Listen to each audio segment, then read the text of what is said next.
15টা বছর আমাদেরকে ঘর দুয়ারে থাকতে দেয়নি, মার মুখ দেখতে দেয়নি, স্ত্রী পুত্র কন্যার হক আদায় করতে দেয়নি, সংগঠনের কাজ শান্তিতে করতে দেয়নি।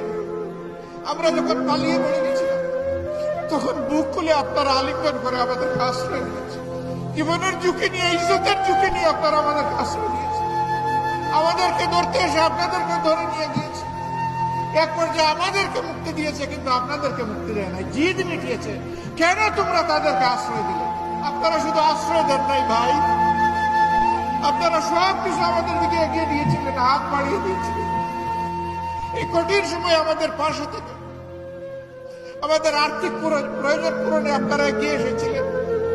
আল্লাহ রাব্বুল আলামিন আপনাদের হায়াতের উপর বরকত দিন, আপনাদের সুস্বাস্থ্যের উপর বরকত দিন, আপনাদের ইজ্জতের উপরে বরকত দিন, আপনাদের রিজিকের উপরে বরকত দিন।